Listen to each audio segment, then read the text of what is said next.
just started and let's see if I can. But I don't think you're in as a presenter.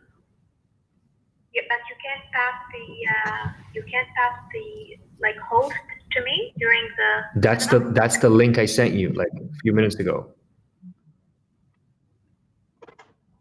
That's what I clicked on, and it still says waiting for the webinar to start, and it shows the countdown now 2 minutes, 16 seconds. I don't know what to tell you. You have the presentation, Paul, and then you can just click through it and then unmute her as a guest or something like that? I don't know why it's complicated, but Ooh, I'm registered. I didn't notice that it asked me to be a presenter or a regular, so I just registered and I followed the login instructions. But let's start and see. Well, we're live. So we're live? Yeah. Why is it that I'm the only one that I can't see then? That's weird. Let me see. It says starting in 1 minute. That's odd. We are live. Yes. Can anyone hear me? Put it through the chat.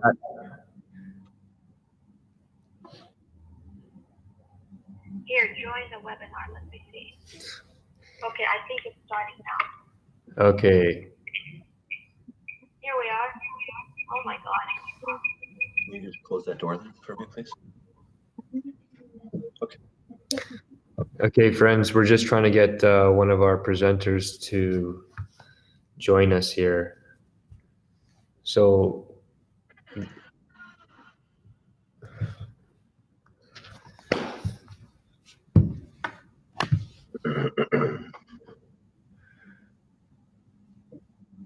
okay. Dahlia is in, but Dahlia, you're in as a registrant. You're not in as a host. So here's what I'm going to do. I'm just going to start doing my presentation first. But what you got to do is follow the link I sent you to come in as a host. So you might have to set up like a new login or something, because if you had registered as a guest and every time you click the host login, it's probably logging you in automatically as a guest again. So you got to use that registration link I sent you a few minutes ago and come in as a host. So in the meantime, I'll just start my presentation. So we got a few people coming in, so we'll just kind of let everybody settle into the webinar before we start.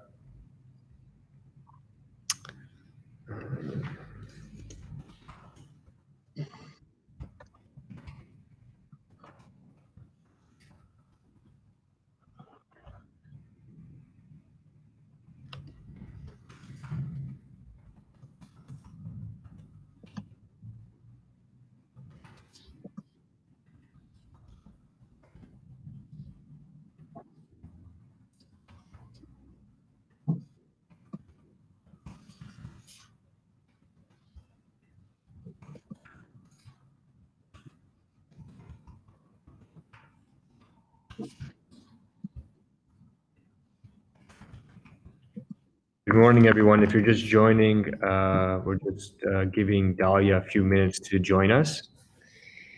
If at any time the sound is a little wonky on you, you can let me know, and I'll speak up, or we'll adjust the sound. If your connection gets a little wonky, at the bottom right corner of the screen, you should see a blue button that says reconnect. Just click that reconnect and it'll sort of refresh your connection to the webinar. But I'm going to put up some presentation soon and start if Dahlia doesn't get in the next couple minutes.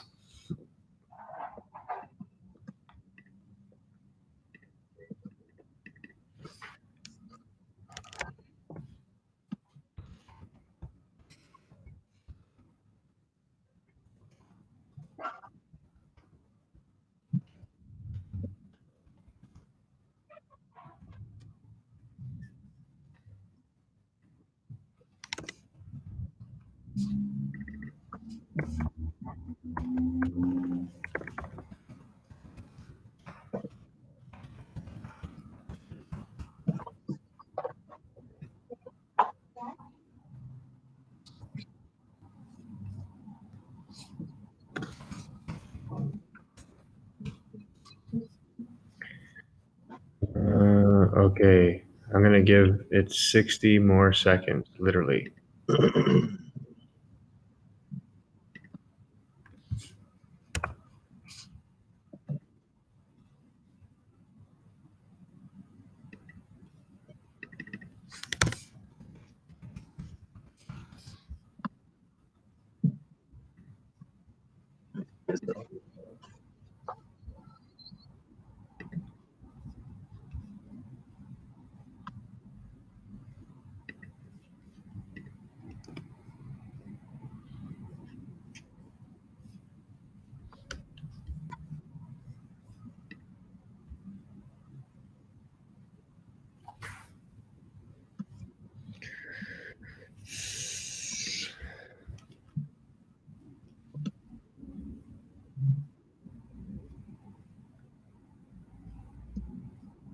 Okay. Yes, Fiona, this is being recorded as we speak. Good morning, Roger. Morning, Andrew. Hopefully you can see Andrew there. Okay, so Dahlia is having some trouble connecting, so I'm gonna just start with my portion. Let's see.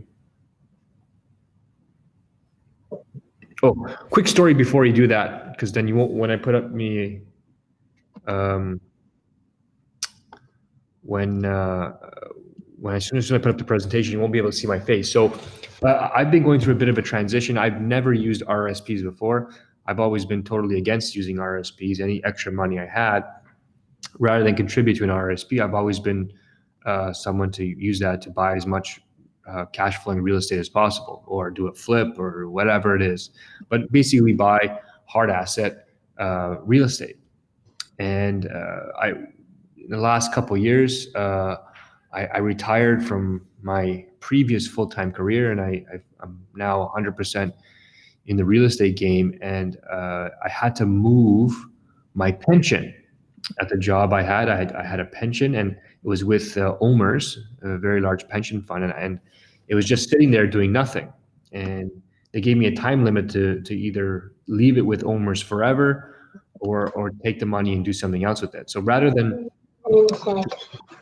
take the money and get taxed heavily, I'm moving it into a what do we call, self-directed RRSP.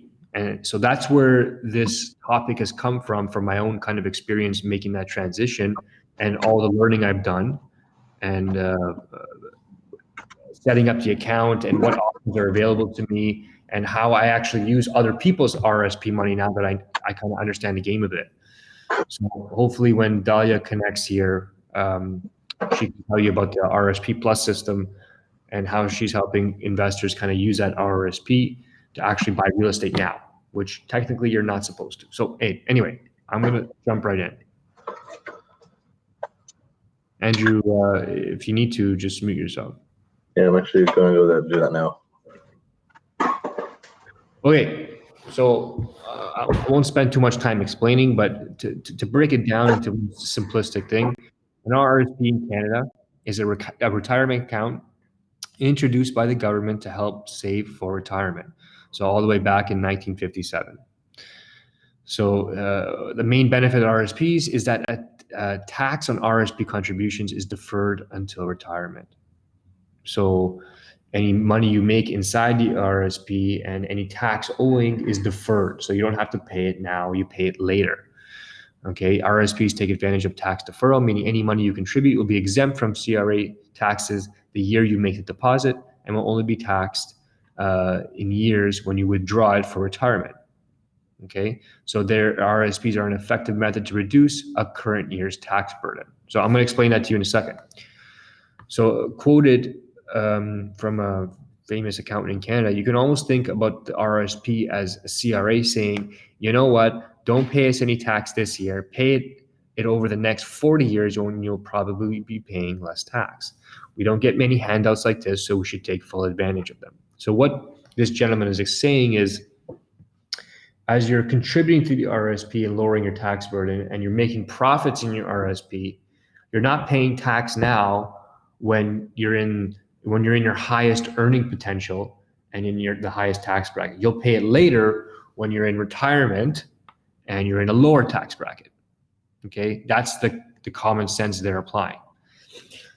To be honest, I don't agree, which is one of the big reasons why I never read or never contributed to RSPs in the first place. I was lucky to read a book called RRSP Secret by Greg Habsburg. If you saw the video I used to promote this session, you would have saw a cover of the book. And, that logic makes sense, but to be honest, when I get to retirement, who says I want to make less income than I am at now? What if I want to make more income and I just want to make it passively and have an awesome life? And what if I want to retire when I'm 50 and still spend money? That doesn't make sense. They're assuming that when you retire, you're going to sit in your house and do nothing and don't spend any money. So that's not always the case for everyone. So that's why I technically don't agree. But we can use your RSP now to improve your situation and hopefully get you some good assets so that a retirement goal becomes a reality much sooner. So an example on tax deferral, because I even needed to see this example because I'm obviously I'm not an accountant and I don't go through this RSP stuff often. So let's say you make $70,000 a year and you decide to put the maximum allowable into your RRSP. So if you make $70,000 a year, you're allowed to contribute to your RRSP up to a certain amount. So the maximum for someone making $70,000 a year would be $12,600. So when you file your taxes for that year, the CRA will treat you as though you earned $57,400. Therefore, you're lowering your overall income and lowering your overall tax burden. So by contributing to $12,600, what that does is lower your income from $70,000 to $57,000. And instead of paying taxes on the income you earn at 70, you're going to pay taxes on the income you earned at 57. Okay. Now, tax deferred doesn't mean tax-free, and you will eventually have to pay the taxes when you withdraw your money, and whenever you do in years to come. Okay. By the time you do so, you'll be retired. Your income will almost certainly be smaller, and thus your tax rate will be lower than it is now. That's the part that I don't agree with. Okay. Retirement doesn't have to be an old traditional definition where you make a third of what you did before, and you're scraping pennies together, and your wife's cutting coupons. That's not the kind of retirement I want to live. And if you do, that's great. But I'm here to find options for myself, and I want to share some of the options that I've learned with you. Okay. Let's continue.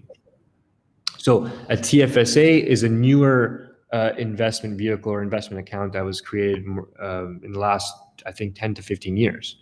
So a Tfsa is often referred to as a tax advantage account, meaning the government provides tax breaks for those who use them as an incentive for saving for retirement or for some larger purchase like a home. Tfsas are considered tax exempt, while contributions to a Tfsa earn no immediate tax breaks like an RSP contribution would. You will, however, receive big breaks in the future, since all investment gains will not be subject to any taxes. In other words, since you already pay tax on the money you put into your Tfsa, you won't have to pay anything when you take the money out. So Tfsas I use, and I know Andrew uses them too. We use those to fool around with some stock money. We did in the past.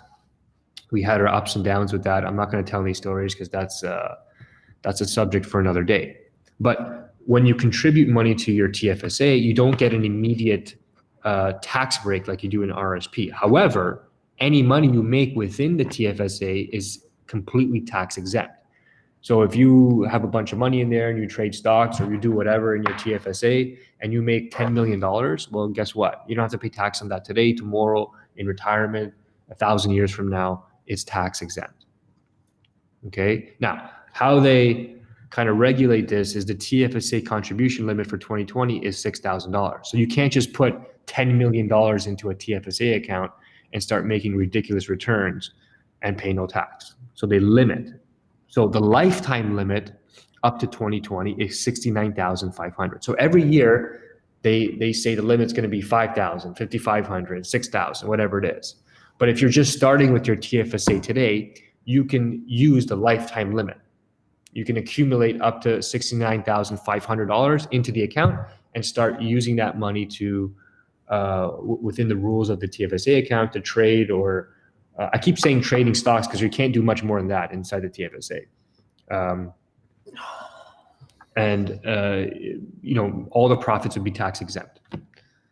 So if you make any withdrawals from your TFSA, you can recontribute them the year after you made the withdrawal. So if you put on 69,500 and then you double your money and you make another 70 grand, you can take that 70 grand out and you still have your seed capital. But if you put in 69,000 and taking it 69,000 back out, you can only recontribute the next year after you made the withdrawal. So it does create there are some limitations to the account, but I like this one a little bit better just for simplistic trading. So we're going to get to some interesting data, but most people who have RRSP don't get an awesome return. I don't know if this is news to you or not. And if you don't know this, I'm making a big assumption without showing you the data first, but there's 3 big reasons why RRSP returns kind of suck. And it has to do with ongoing fees from managed RRSP investments, poor management of the investments or severe market volatility, and you passing off the responsibility of your RRSP returns to a manager. So if you want to break it down even further than that, if you have an RRSP, if you have 100 grand and it's sitting in a managed account, you're setting yourself up for the most part for failure. Okay, those are strong words, and I'm happy to argue with anybody who wants to on that one, but the data is the data. Now, there's always a black sheep. For every 10 managed accounts, maybe one or two of them are doing extremely well, but most do not. Okay, most do not. Let's keep going. So why do Canadians pay such high fees? So one of the reasons is high fees on managed accounts. So why do they pay high fees? I'm saying why do Canadians pay high fees, and I'm showing you an American example first. But I wanted to show you this because this is straight off. There's a U.S. Securities and Exchange website. So a very, very, very, very simplistic example. Let's say you take 100 grand today, $100,000, and over 20 years you earn a rate of return of 4% before fees. Okay, 4% only before fees. So if that portfolio carries an annual fee of 0.25%, the value rises to 210,000. If the portfolio carries an annual fee of 0.5%, it rises to about 200,000. If the portfolio carries an average fee of 1%, it rises to 180,000. So there's a $30,000 difference between having an account with a 0.25% fee and an account with a 1% fee. And I feel like I might not be explaining myself enough here. So I'm just going to go back for a second. And when I say having an RSP in a managed account, I mean, let's say you've contributed money into your RSP, you have $100,000 there, and you want to go and invest it. Most of the times people are going to financial advisors, or even worse, the bank. And the bank is suggesting that they do this investment and that investment, and then speaking to some kind of financial advisor. And the financial advisor creates a portfolio with that 100 grand, and they buy, 90% of the time, some sort of mutual fund or any kind of fund. And now, that fund and the manager will charge a fee. Okay, they will charge a fee, and a common fee, an average fee in Canada is just about 2%, just over that. So every year that the account is being managed, whether you make profit or not, you're paying a fee. It could be 1%, could be 2%, could be even higher than that in some cases. So that's what I mean by managed account. So you have the account manager, the financial advisor, and the mutual fund taking fees from your portfolio. Okay, so we covered that example. Here's a more relevant example. Okay, so let's take a Canadian millennial investor. So a young lady or a young gentleman who's just starting out in the workforce. Okay, and assuming that Canadian management average of 2.13% annually. So a 25-year-old millennial, they stick $25,000 into a retirement account. And every year that they work, they're putting $10,000 into that account. So when they turn 26, They put another 10,000, 27, 28, 29, all the way up for 40 years. Okay. Now, this millennial, they're lucky and their managed account does really well, I guess, in comparison to others. And they earn an average of 7% annually. And they keep doing that for 40 years.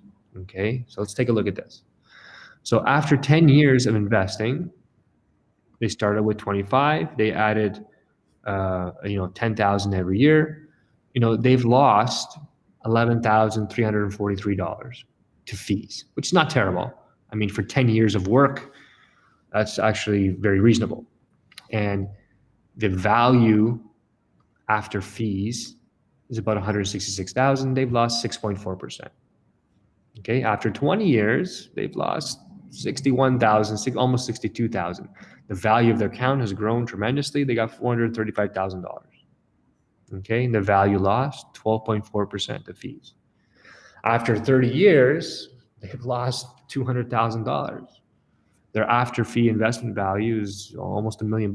Remember, this is 30 years. I know we're flying through this pretty quick, but after 30 years, this nice millennial has paid 210,000 fees. Their accounts were 914 grand, and they've lost, 18, 19% of their value.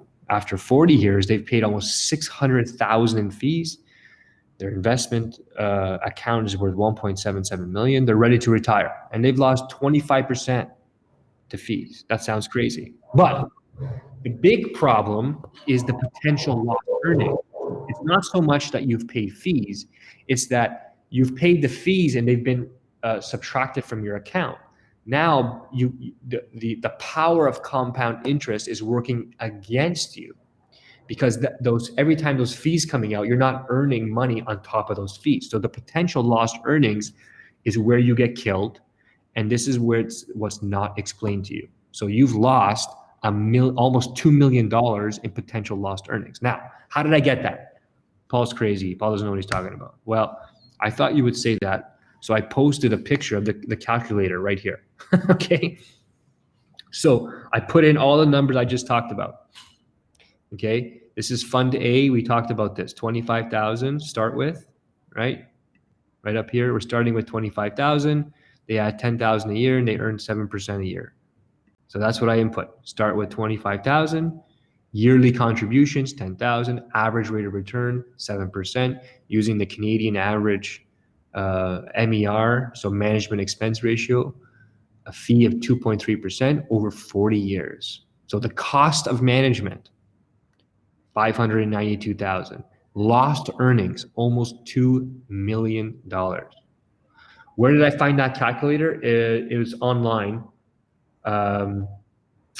If you send me an email, I'll try and find it again, and I'll send it off to you. Okay. I'm just typing something for you here.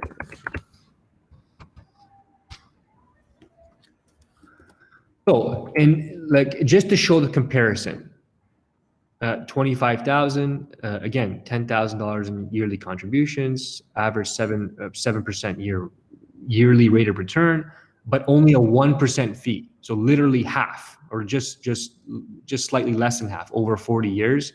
And your management costs are still 277,000, and you've lost in potential earnings $762,000.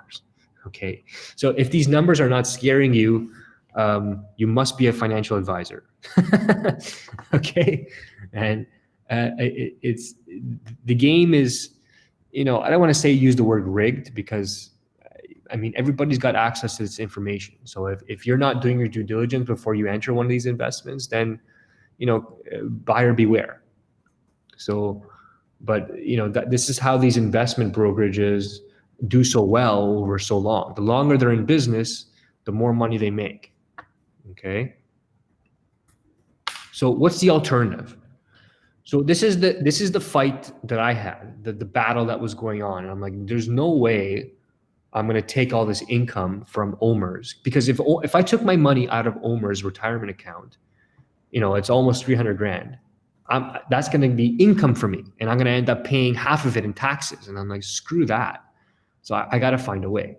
So if I'm going to do this RSP, I want to do it right so I don't screw myself in taxes, and I want to make it the most tax efficient as possible.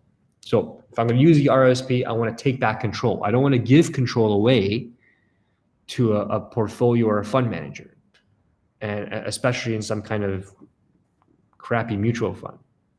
So if you're in a managed account right now and your returns are not that great, then I would highly suggest you take back control of your RSP. So I want you to become the manager or the asset manager, and I want you to be ultimately responsible, not your, financial advisor. Okay, that means no more wasted fees on managed investments. Whatever you earn, you keep 100% of the profits for yourself, and you end volatility with responsibility. Okay, when you become responsible for the account, the volatility goes away. Okay, because you're now in control of what you invest in, when you invest in it, and how you invest in it. Okay, within the scope of the rules. I'm gonna take a water break here.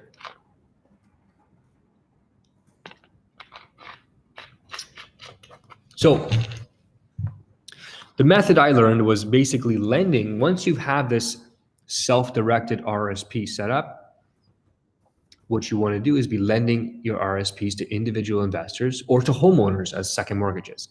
And that's highly profitable and no fees. And actually there are fees, but you're the one charging the fees. So you're getting the fees. It's all part of your profit. Okay. So I'm not going to read this whole thing to you, but basically once your RSP is set up, we consider lending to another investor, like in your investor group. You lend to an investor like Andrew, who's doing development deals.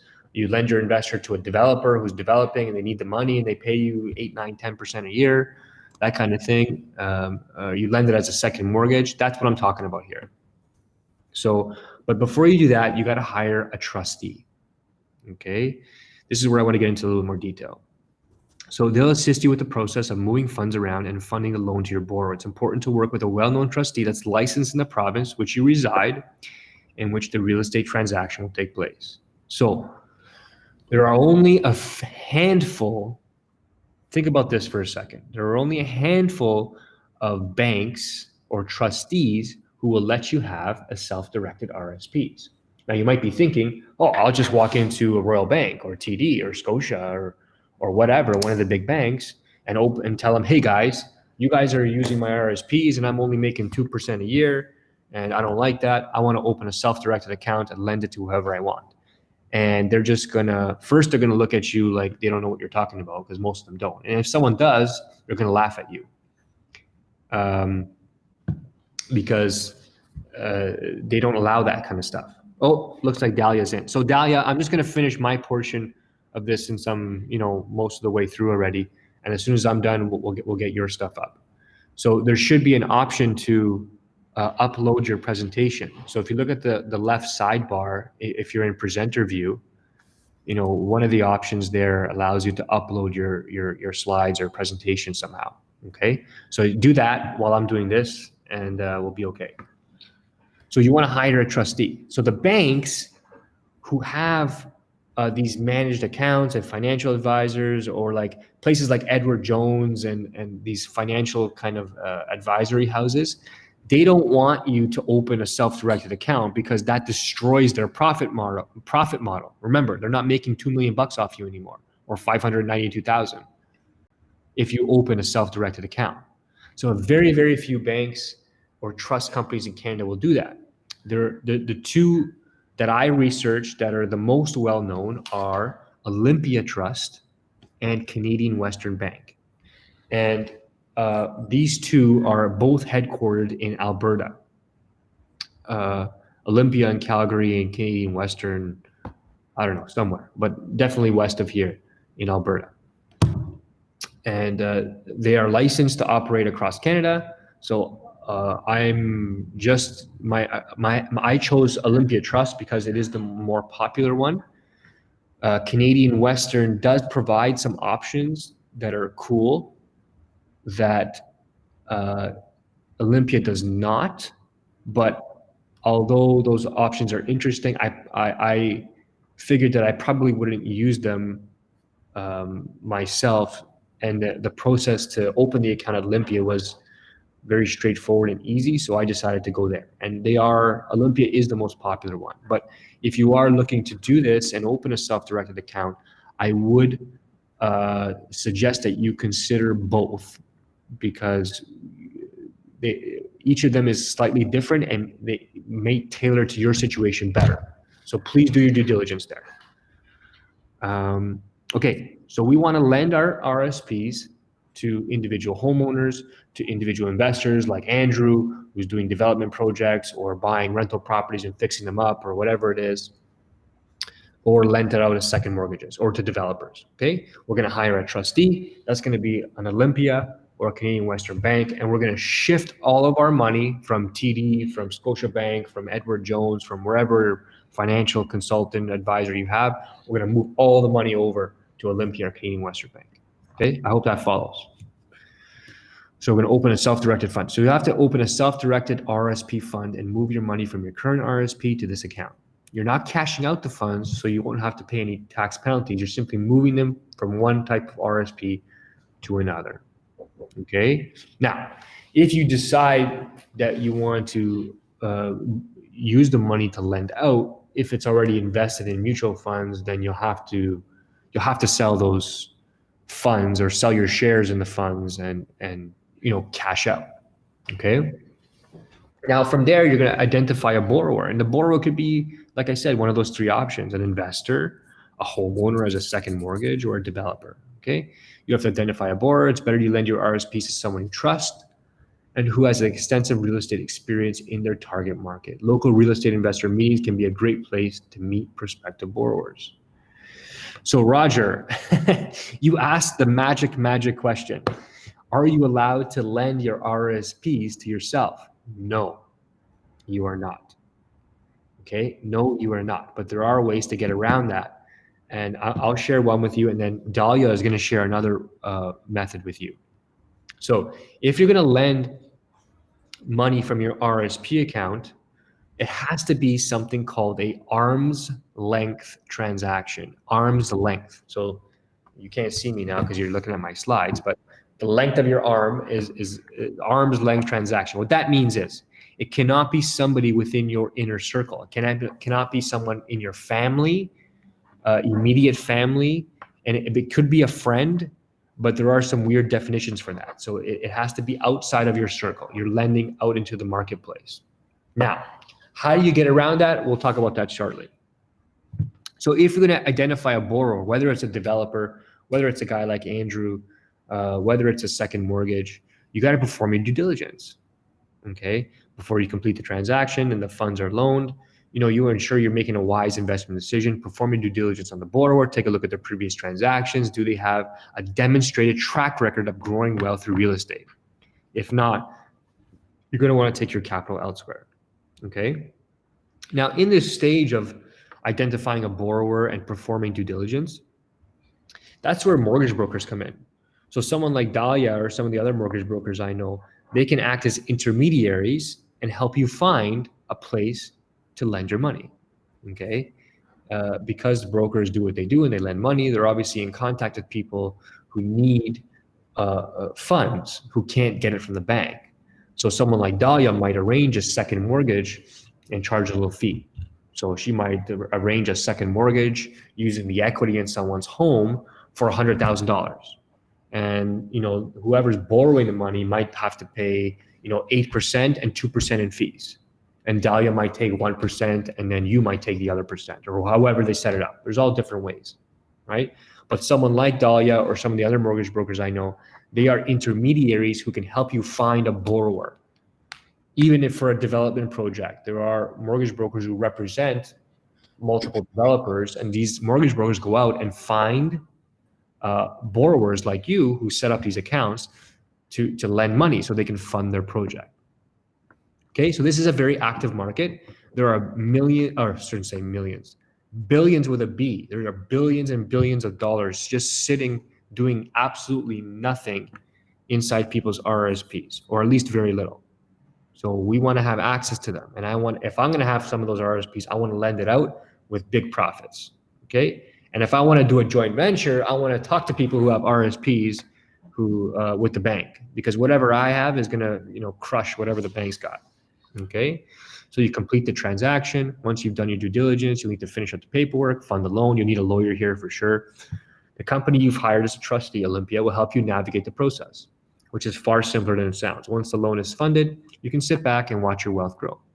And that's the great part. Once you sit back and the loan is done, Olympia sets up the whole process, and you collect money. So if you're lending money to as a second mortgage, these payments just come in and you just sit back and do nothing, which is awesome.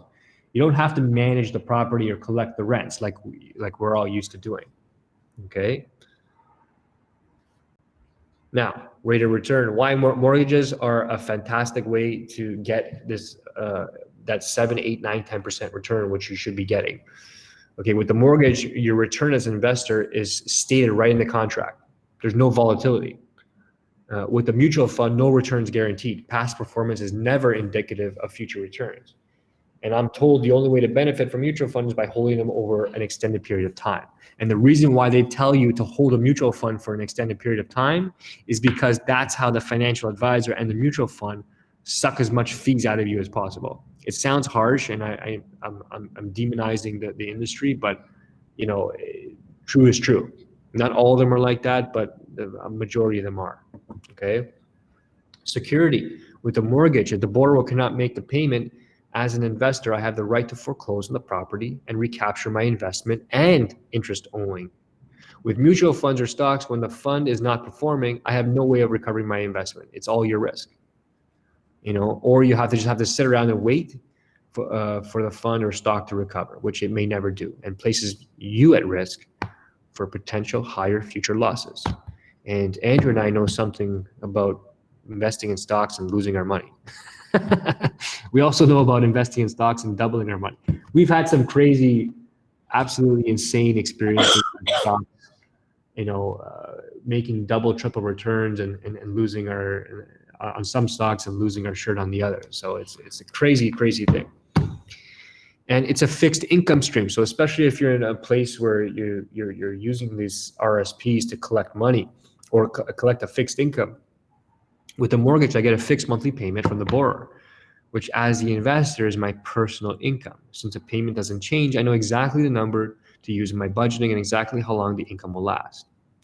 This is a great point or a great benefit to explain to someone who you are attempting to joint venture with. So if I was joint venturing with an older gentleman or an older lady and they have $1 million in RSPs, this is what I'm explaining to them. Like, hey, lend me the money. I'm going to do one of my projects that I've done 1,000 times that I know I can be profitable. And you sit back, collect the money, no problem, very easy, don't have to collect rent, and it's a fixed income. The payment's going to be $2,200 a month. And guess what? Every month from now until the end of the project, the payment's going to be $2,200 a month. It's consistent and it's reliable, and they like that. With the mutual fund, a portfolio or stock portfolio, to get an income, you must sell shares on a monthly basis. And since these shares are not guaranteed, you never know how many shares you must sell to get the income amount that you require. The fluctuations in the share value make it tough to determine how long your portfolio will last you. And once the shares are sold, they no longer can produce income. Okay. So think about this for a second. With no management fees or advisor commissions to pay, the RSP holders could be making a stable and predictable 6, 7, 8, 9, 10, or even more return on their money inside a tax-sheltered RSP. Okay. Now, if anybody's in that stage in their life, how many people do you know have delayed retirement plans because of a sudden dip in their retirement funds, thanks to a swing in the market or any kind of volatility? Now, if you don't know anybody, believe me, they're out there. I mean, Andrew and I know lots of people like this because we're always talking to people who are looking to invest. I mean, they're coming to us to invest in real estate, but half the time there is a previous investment story that we learn about. Hey, when did you start your investing career? Or why are you choosing real estate now? Is a common question Andrew and I are going to ask investors who are looking to work with us. And then they spill the beans. Well, I've been contributing to my RSP for 8 years, and I put in 100 grand and the account's only worth 120 now. I made 20 grand in 10 years. I need a better way. Oh, why? And then, as soon as you start asking why and what happened, you get a whole story. And we've encountered I can't even count how many people who are beyond 50 years old whose accounts have done nothing, literally nothing or very little.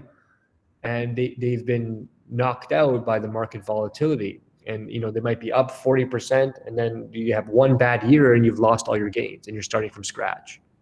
And they end up coming back to real estate. Okay.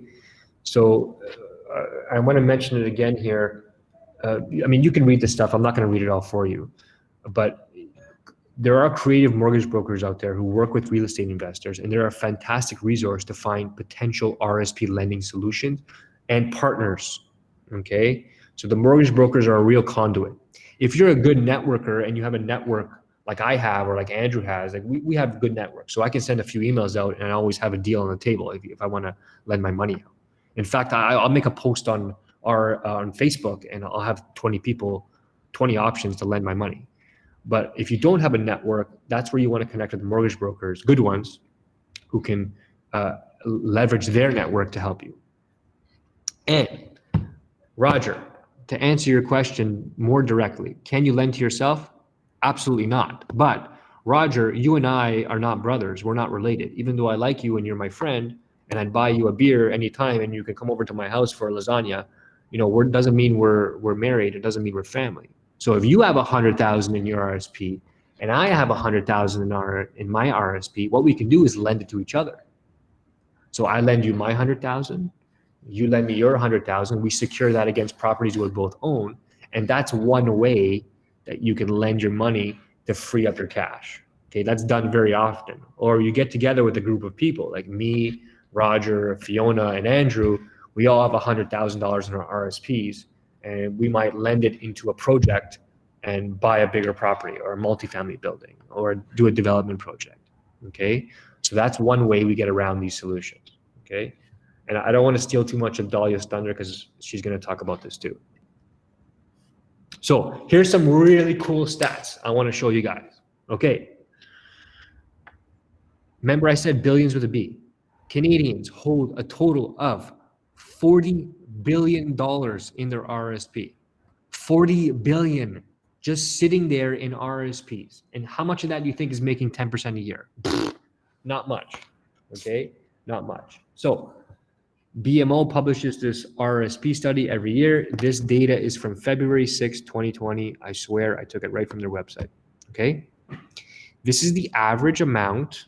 If you look at the table here, they've broken it down nationally and province to province. So the average amount per person held in their RRSP. It's a little bit less in the East. In Ontario, the average person has $128,000 in their RSP. Awesome. And average contribution, $9,500. Average amount people plan to contribute, $6,200. I don't know how they're getting these numbers, but I'm pulling it off their study. So I'm assuming it's fairly accurate. Okay. And according to the BMO Registered Retirement Savings Plan study, Canadians are turning to and investing in their RSPs more than ever. 69% of people now hold an account at an average of $111,922. That means 69% of Canadians have an account, and the national average for that account is almost $112,000. Okay, so the average person you see walking to Tim Hortons right now, I'm looking at Tim Hortons across the street here. The average dude or lady walking in there has 112,000 in their RSPs, and the majority of those people are not getting the returns they want. I can promise you that. I can promise you. If you don't believe me, go into a Tim Hortons and start asking people. Hopefully they don't kick you out. But if you line up 10 people, I bet you're going to get the kind of data I'm talking about. Okay. So here's some more cool data. Up against constantly changing variables like life expectancy rates, cost of living, and career paths, Canadians are moving the bar on when they plan to retire. On average, Canadians plan to retire at age 62, But 25% of Canadians do not know when they will retire, and 10% don't think they will ever be able to retire. So that means they'll be working forever. 59% of Canadians are unable to estimate how much money they would need to retire comfortably. That's a big question. That's a question that comes up for me almost every time I talk to an investor who talks about, I'm investing to help my retirement. How much money do you need? And I get blank stares. Okay.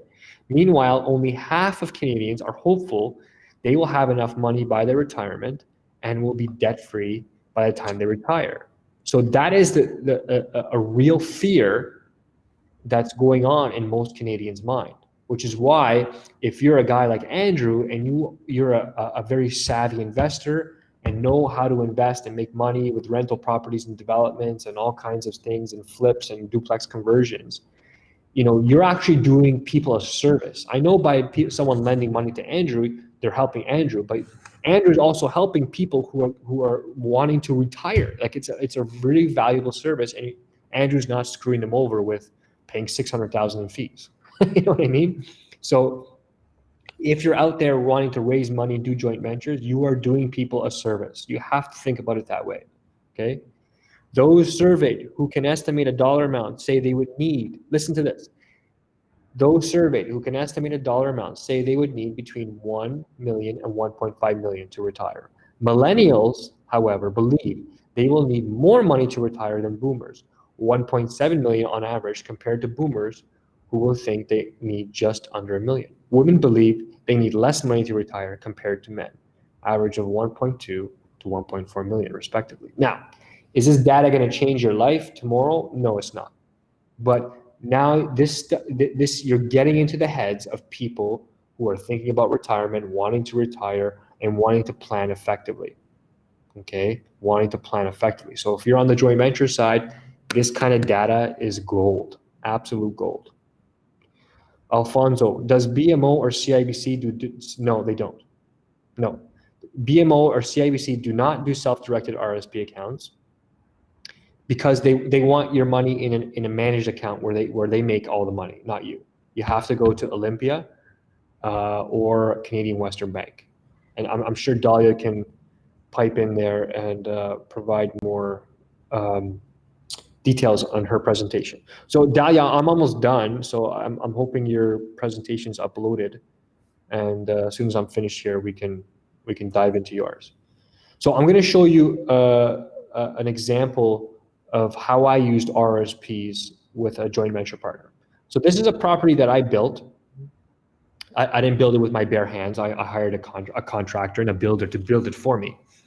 But this was a single family detached bungalow, very, very ugly property on purpose. I bought it like that on a nice lot in St. Catharines. So I knocked it down, and this is what we designed to build, a semi-detached property.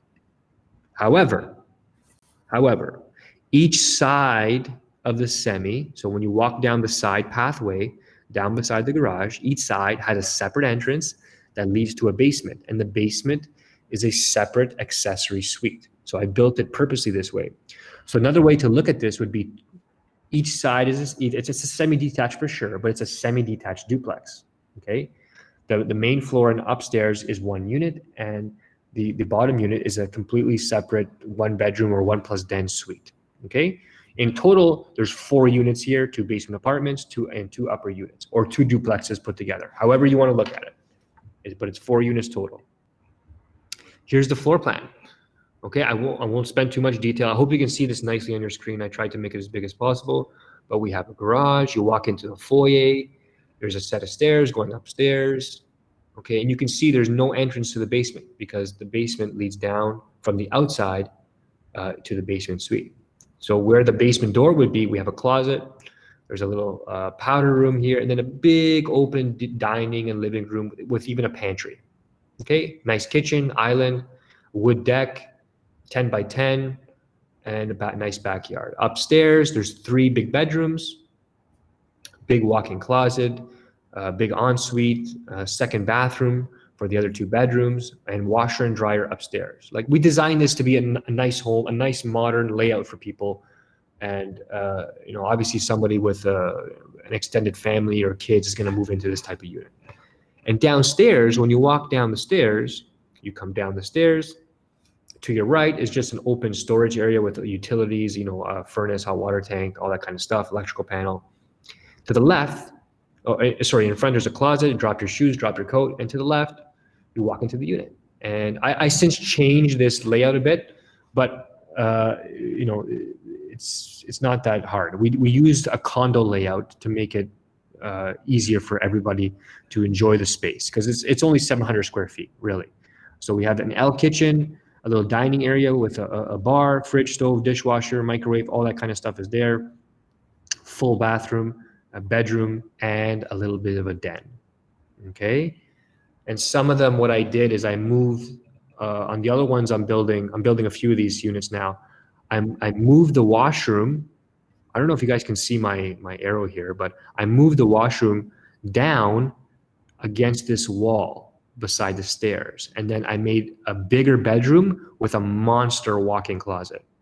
And that would cater more toward a single or a couple, rather than having the den here because the bedroom was a bit small.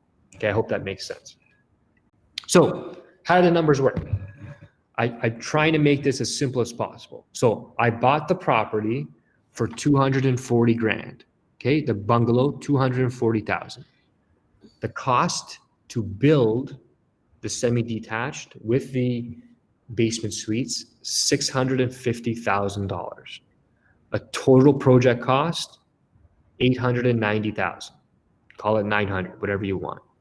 Okay, the appraised, once it's complete, I would call someone, my mortgage broker, someone like Dahlia, and I'd say, okay, give me an appraisal and I need a first mortgage.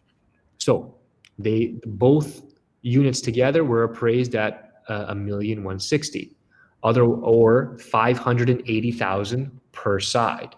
Okay, 580,000 per side, and I got 80% loan to value and a new first mortgage of 928,000, or what would that be? 464,000 per side. Okay, so I have a mortgage of 464 on one side, 464 on the other. Now, I got a first mortgage of 928, and minus all my costs to build, I'm left with 38,000 in cash in my pocket and two duplexes or a fourplex. Okay, but I had an investor. So the investor covered all the money we needed to buy the land. So they put up 240 grand. I paid 8% annual interest plus a 1% fee for a total of 9% total. Okay, so upon achieving the first mortgage, after the project was complete, we did the appraisal, got the first mortgage, the investor gets paid out plus whatever interest I owe them. Okay, so the project lasted 18 months. So remember, it's a balloon payment. So during the lifespan of the project, I'm not paying any interest at all. So the investor only gets paid back once we got that first mortgage. So they got their 240 grand back and all the interest we owed them in one big check. Okay, but I'm just breaking it down here in the year, so to make this presentation simpler and easier to understand. So in the first year, they would have earned 240 grand times 9%, 21,600. In year two, we only used 6 months. It was an 18-month project. So they would have earned 240 grand times 9% equals 21,600 divided by 2 for only half the year, 10,800. So, oops, I messed up here. I messed up the math on the total line, but you want to just add 21,600 plus 10,800. They would have earned, oh, I got the number right. Funny enough. They would have earned, the investor that invested with me, we paid them out $32,400 in interest just for loaning us that original amount and finishing the project. At the end of the project, they got paid out and I kept the property. Now, I gave them the option that at the end of the project, they could buy in. And if they wanted to keep half the property, so they could buy in at 20% down of the after repair value at 1,160,000. So if they gave me 20% down on the appraised value, I would give them half the equity and they could own half of this 4-unit property till the end of time if they wanted to. But they chose to move on. All they wanted was the interest, and so be it. But this is how I structured it. Does anyone have any questions on my portion of this presentation before we move on to Dahlia here? I'm not seeing any questions come through, so we're going to stop it there. So Dahlia, can you open up yours, please? Yeah. Can you hear me? I can hear you. We can all hear you, yes. Or I can hear you. All right. I'm going to share my screen because I don't know how to. I've loaded my presentation, but I'm just going to share my screen and play it from my computer, okay? Yeah, go ahead. Yeah. And I'll have to finish in half an hour if there is a lot of content to cover, but we'll do my best. Can everyone hear me? Can you guys hear me? Type through if you can hear. Yeah, there you go. You see my screen now? We can see you. Oh, you can you see my screen though? No, we see you. You can't see my screen. Why can't you see my screen? That is okay. Let me see. Share your screen. At the bottom. If you go to the bottom of the screen and hover your mouse over it, then it'll be like a share screen. It'll pop up. Do you see the presentation now? No. Did you share screen on the left side? Okay, I did.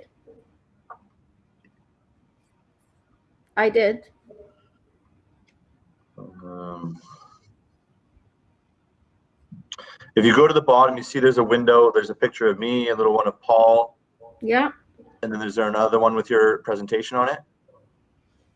No, I just see myself. I don't see my presentation. Then you didn't share your screen. No, I did share your screen, your entire screen. I am sharing it right now.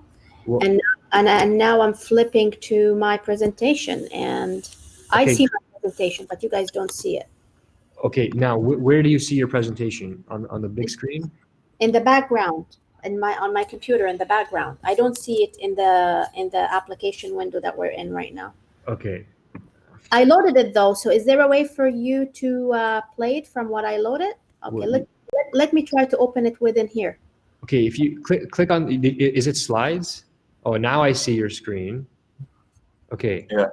Now, does everybody see that now? Yes. Okay, good. All right. Some technical difficulties, but it's all done now. Okay. All right, folks. So I'm going to get started. Everybody's going to hear this. Let's do it. Okay.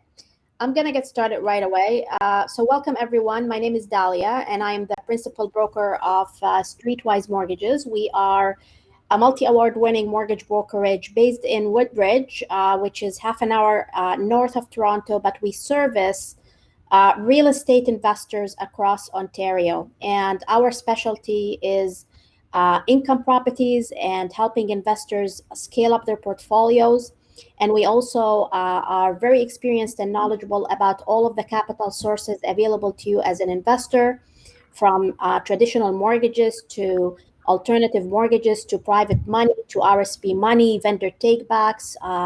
So we figure out what is the best combination of capital that you can tap into as you grow as an investor. This is my fabulous team. I have a team of well-seasoned mortgage advisors who also specialize in income property financing. And this is my book. If you have some time at bedtime and looking to learn about mortgages and financing investment properties, you may want to take a look. So as Paul mentioned earlier, if you're going to use registered funds to invest, okay, there are a couple of rules that you have to remember. Rule number one is that the funds have to be administered by an approved administrator, because you can't just take money out of your RSPs and do whatever you want to do with it. There has to be a third party overseeing these accounts for you. And the most known companies are Olympia Trust, Community Trust, and Canadian Western Trust. Okay, you can go to their websites, check out their self-directed registered fund accounts. Each of them have a process around how you open up an account and what are some of the fees associated with opening up these accounts. Nothing really expensive, but you always want to take a look at the fee schedule of the administrator so you can understand how much is it going to cost you to open up an account, how much is it going to cost you to maintain that account, and plan for that. But number one rule is that the funds have to be administered. Number two rule is that anytime you use RSPs to invest in real estate, that money has to be set up as a loan. We're going to talk about the different ways of setting this up as a loan. It could be a loan to yourself. It could be a loan to someone else. But at the end of the day, it is set up as a loan. Think about it as borrowing from, quote unquote, your RSP bank. Okay, think about it that way. You're going to a bank called your RSP bank to borrow money from to invest in real estate. That's really what it's, if you want to remember it that way. Okay. So before I get into the different ways you can actually use RSPs in real estate, I want to just clarify a very important concept that is important from a CRA standpoint. It's the definition of arm's length versus non-arm's length. So what does that mean? Arm's length basically refers to using your RSPs or registered funds. I'm just using the word RSPs, but this applies to RSPs, RIFs, Tfsas, registered funds towards a real estate property owned by someone or an entity that is not related to you by blood. So there is no relationship to you. There is no relationship between the borrower and you. So that's an arm's length relationship, okay? Under the arm's length setup, there are different ways to use your RSP money in real estate. The first plain vanilla option, and Paul has referred to this earlier in his presentation, is for you to say, you know what, I want to be completely passive. I want to get a really great return on my RSPs, and I want that money to be secured by real estate. So you're acting in the capacity of a lender. You're really being a bank, and you're lending your RSPs to someone else that is not related to you by blood, and you have no connection whatsoever to that property that you're lending money against. You are acting like a bank using your RSPs. So this is you. This is the person who's looking to borrow money from you because maybe they're doing a development project, like Paul said, or maybe they do not fully qualify with a bank to get a first mortgage at 80%, and they're short on a little bit of money that they need in the meantime. There are different reasons to why someone may come to you and say, hey, I am short on a loan. Can you lend me money from your RSPs? So simply, you are giving them an RSP mortgage, quote unquote, on their property. In this example here, the bank has, their standard first mortgage on the property. And in this example, you're giving them an RSP second mortgage. But, there are examples where there may not be a first mortgage on the property, and you're just giving this individual a first mortgage using your RSPs. So in this example, you're acting as a lender. And when you act as a lender, your money is secured by the real estate. It is a mortgage. If anyone is to do a title search on the property, they will see that you have a loan secured against that property.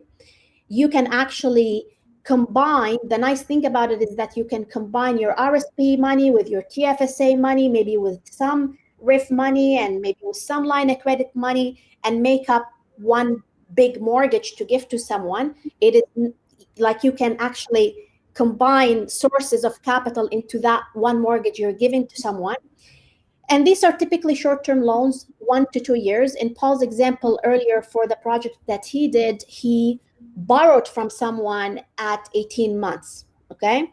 And you can lend as a first lender, second lender, third lender, fourth lender. I would discourage you from going in third and fourth position on anything, okay? As much as the money is secured, if the property goes into power of sale, these first and second lenders will get their money first before anyone that is in a lower rank, lower rank gets their money. So stick with lending in a first or a second position. In my view, stay away from third and fourth position or anything above second position. You can lend to a property that is owned by a person, or you can lend to a property that is owned by a corporation. It doesn't really matter. As long as that person or corporation is not related to you, that is considered an arm's length loan using your RSPs. Okay?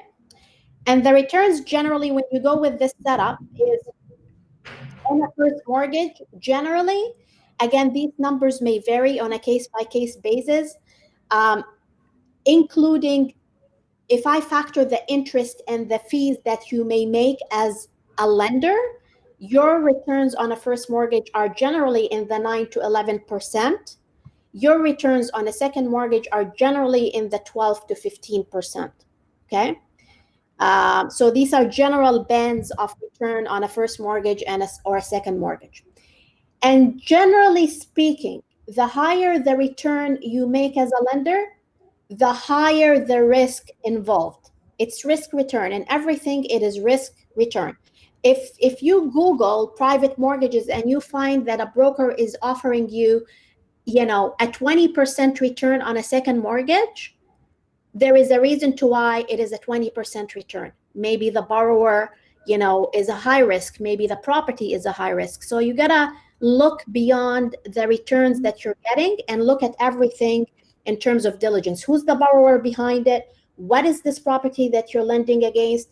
Is the value there? Is the track record there for the person you're lending to? And at the end of the day, if you do your homework and all of these parameters line up, you'll still make a healthy return as a private lender. Okay, so that's really method number one. Before I get into method number two, are there any questions that you guys want to ask at this point? If you have a question, you can put it in the chat room. No? Straightforward. Okay. All right. So method number two is still considered arm's length. Oh, Carol has a question saying, is there a minimum? And is there usually a minimum for lending? No, you can lend private money as small as $20,000.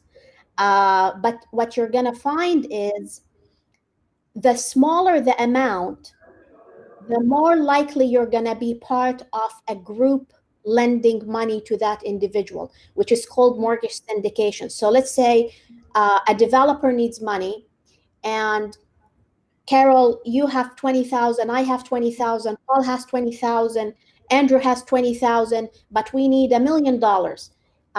What happens is, they tend to take that mortgage and slice it into mini mortgages and lend in that one big mortgage. So to answer your question, is there a minimum? No, but the smaller the amount, the more likely you're going to be part of a group. And when you're part of a group, your control as a lender starts to diminish, because if that project goes into power of sale, as an individual with not much invested, everybody, like a trustee, has to manage any default on behalf of 100 people or 50 people, and therefore none of these 100 or 50 people have control. Versus if you, let's say, put $60,000 or $70,000 or $80,000 on a second mortgage against one property, and you are the only lender in second position, and there is nobody else with you, you own that second mortgage. If that project goes into default for whatever reason, you have 100% control over, what happens to your mortgage without having to deal with others in the picture. Okay? You're welcome. All right, so option number two, guys, is again an arm's length option. And in this case, you are still acting as a private lender, but you're acting as a private lender to a potential joint venture partner. So this is where things start to get more creative. Okay, so let me explain how this works. So let's say you have a JV partner. Okay, you have someone, you guys talked about real estate, you want to go invest together in real estate, but you don't have the cash to invest in real estate. But someone has RSPs. You have RSPs. Your partner, doesn't have the down payment. But together, one of you can qualify for the mortgage, or both of you can qualify for the mortgage. Here is how it works. You have a JV partner, and that JV partner has to own an existing property. It could be their primary residence, it could be their second home, it could be an existing rental that you have nothing to do with. What you could do as an investor is you can actually lend them money from your RSPs. Again, most likely you will be in second position, because a lot of people have a first mortgage with a bank on their home or on their rental property. So you come in with your money in a second position, let's say $50,000 from your RSPs. We're going to set up as a second mortgage on your JV partner's property, existing property. On closing, because you're lending them money, it's a mortgage. So theoretically, this person here is setting up a mortgage on a property they have. And what happens when you set up a mortgage on something? You close the deal, you get cash at hand in the bank. So he's actually going to walk away with the $50,000 minus any closing expenses, and there will be a mortgage on one of his properties that pays you some interest that you both agree to. And by the way, when you set it up this way, you can go as high as 30% interest, or as low as where the interest rates are in the market. And you both have flexibility in terms of the frequency of that payment. As long as one payment is made a year, the administrators are happy. So let's say you lend them $50,000. On closing, they walk away with the $50,000 minus closing costs. What happens then is you both can take this cash and invest it in a new joint venture property that you're both partners in. So why is this transaction considered an arm's length? Some may say, you know what, Dalia, but this doesn't make sense. You're actually lending your money to a JV partner. Yes and no, because you're lending the money on a property that you have no interest in and is not owned by someone related to you. So you're in this step one, you're acting purely as a private lender. He's taking the money out, but then in step two, which is a completely separate transaction, you're investing in a venture together. Okay? So that is actually the second way of using money as a lender, but to invest it indirectly in real estate with a JV partner. Does this make sense? Do you guys have any questions before I move to the next set of methods? Yes, Paul? I was going to say, it makes sense. Keep going. Oh, makes sense. Okay. All right. Okay. So this is now the next level of using your money with a JV partner. Let's say you have RSPs, they have RSPs, you guys get along well, but you really don't want to invest in real estate together, but you want to help each other out using your RSPs to individually invest. So what ends up happening is so this is you here, and this is, sorry, this is your JV partner, and this is you. You can lend, as per the previous slide, your JV partner money on a property that they have. And then at some point later, they may lend you money through their RSP on a property that you have. the terms on these loans cannot match dollar for dollar. So he cannot lend you 50,000 and you lend them 50,000, and he lends you at 3% and you lend them at 3%.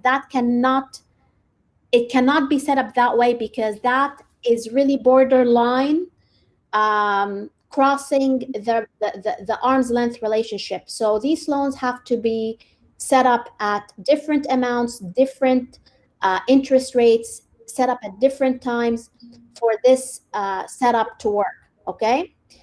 But what happens, like I said earlier, if you lend them money on a property that they have using an RSP mortgage from your RSPs, and you guys agree on the returns to you, they walk away with cash on closing, and by the same token, you walk away with cash on closing, and then each of you will have cash to put into your own investment property. The downside with this strategy is you really want to make sure that you have an exit strategy for this money, because RSP money is used as a stepping stone. It's money to get you to do something and to move closer to a goal. This is not money to be lent for 25 years like bank money or institutional money. So if you're looking to get some money to flip a property, if you're looking to get some money to build a development, if you're looking to get some money to complete a renovation, and then we can refinance it with a bank and pay back the loan, that would be a great use of the RSP money. But if you're going to take this money and put it into a long-term buy and hold, it's not ideal, because the JV partners, like, people's goals and lives change. You can technically agree to keep this money with each other for 5 years, but it's not the ideal use of the money. I've seen it done, but ideally you want to use this money for short-term type of investing, where there is an exit strategy within a year or 2 years for that money. All right. Can you explain that a little bit further, Dalia? So let's say me and Andrew want to lend each other's RSPs. So if I have 100 grand and he has 100 grand, we can't lend it to each other at 3% each, because it looks like we're playing games. So how do you normally facilitate that in this situation? So basically, we want to do all homework up front. So if both of you agree that you want to go through this exercise, we want to make sure that we do the diligence on the properties and the borrowers both up front, because we don't want to be in a situation where Paul lends you his RSP, Andrew, and then later on when it's time for you to lend him your RSPs, maybe there is not sufficient equity in his property. So we want to make sure that we've done the homework up front on the properties, right? And then we want to make sure that you both agree on how much interest you're going to pay each other, okay? And then we do it in steps. We go through step number 1, let's set up money from Paul to Andrew, close that, and then maybe a month later we do Andrew to Paul. And as a broker, we charge a fixed fee for facilitating this type of setup, because as brokers, we get compensated typically by lenders, but there is no lender to pay us a commission here. So we have to charge a fixed fee every time we set this up. Yeah. Okay.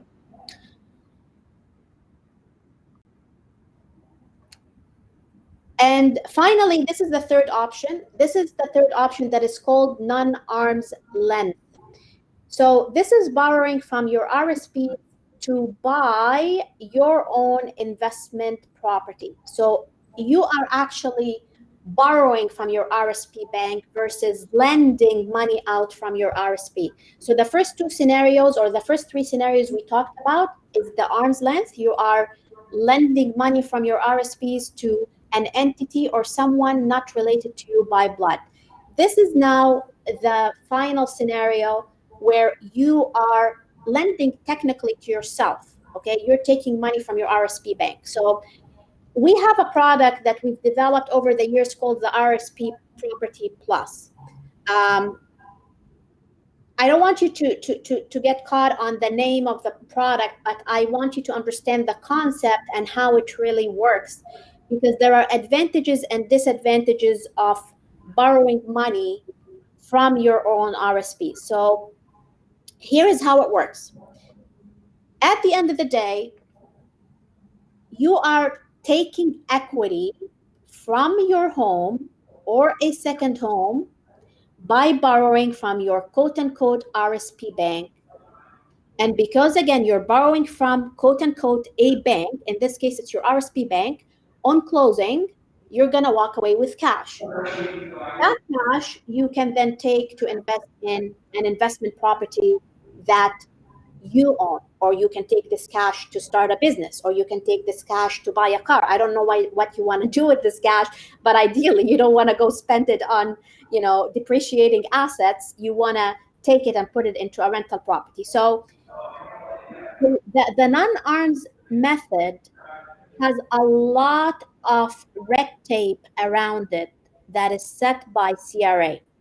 And here are the rules. They say, number one, if you are to borrow money from your RSPs, this money has to be secured against one of two things.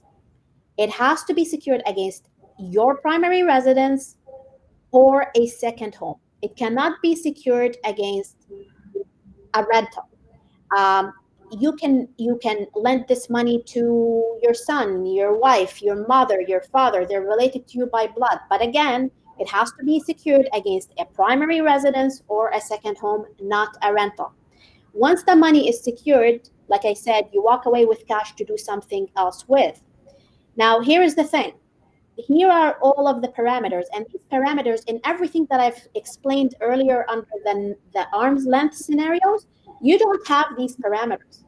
You don't have minimum amount, you don't have qualification, you don't have any of the things that I'm about to talk about. But in this example here, when you borrow from yourself, you have to meet the following criteria. So number one, money can only be secured against a primary residence or a second home. Number two, that money can go up to a maximum of 80% of the value of the property. So if you have a home and you have a first mortgage, and if you have a home, let's say for $500,000, at 80%, what is 80% of $500,000? $400,000, right? 500,000 multiplied by 80% is $400,000. If you already have a first mortgage with a bank that is registered at $400,000, you will not be able to use your RSPs on that property. Why? Because the maximum allowed is 80%.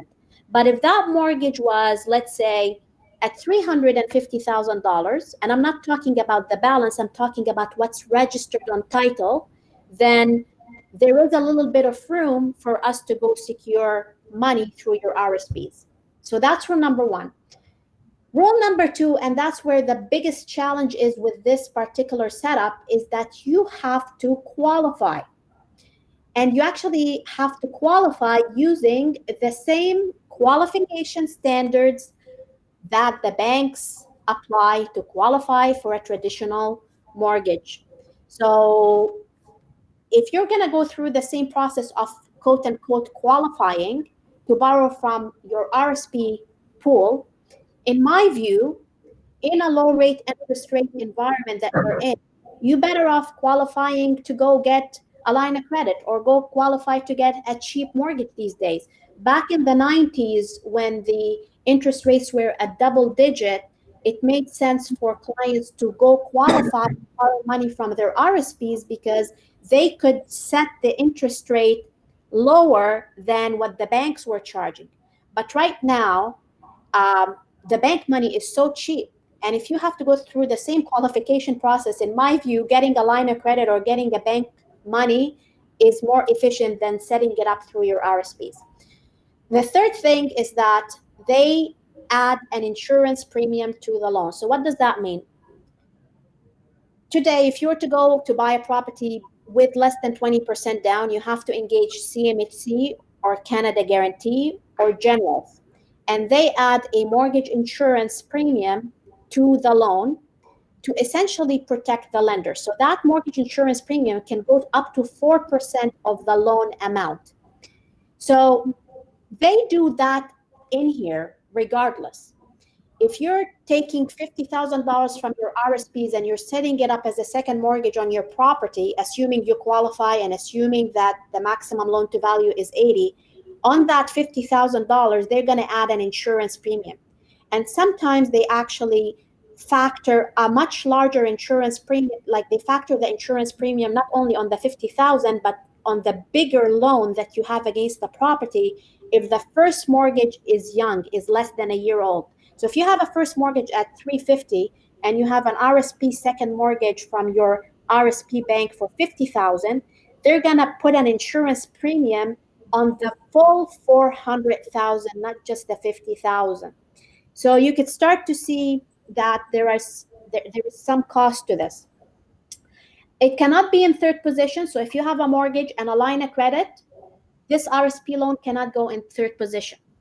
Okay, it has to be either in second position or first position.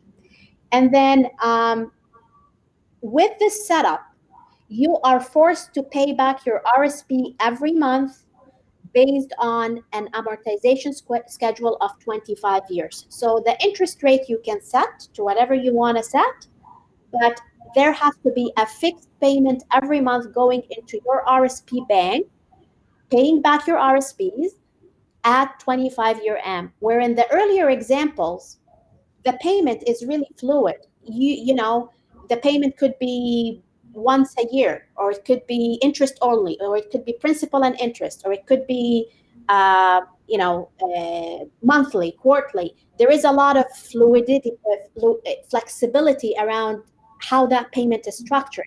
Where here, there isn't such flexibility. It's monthly, it's 25-year AMs, you have to pay it for the duration of the term, okay? So these are basically the different methods where you can use your RSPs to invest. And there are a lot of investors who have scaled up their portfolios using RSP strategies. But again, I believe that there is, in the financing world, you have a toolbox of all of these tools that are available to you.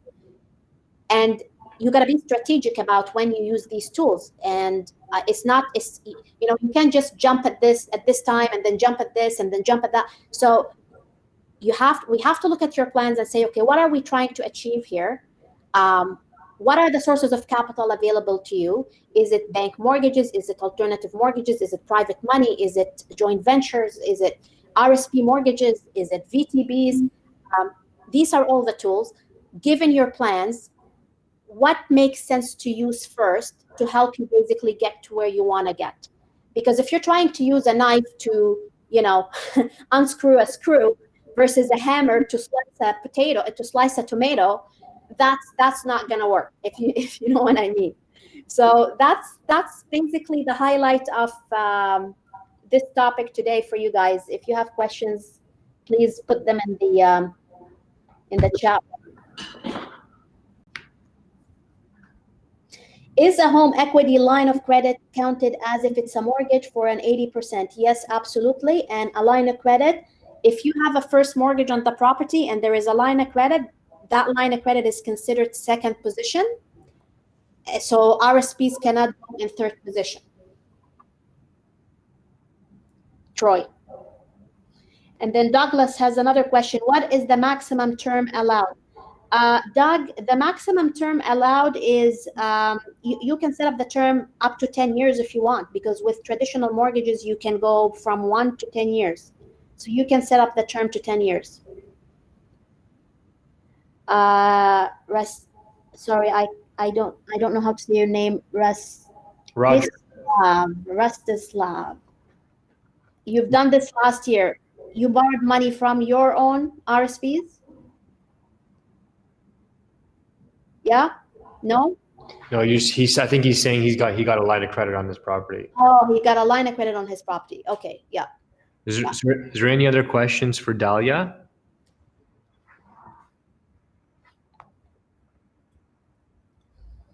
No? Okay. Well, we'll leave it like that then. Okay, Amber, go ahead.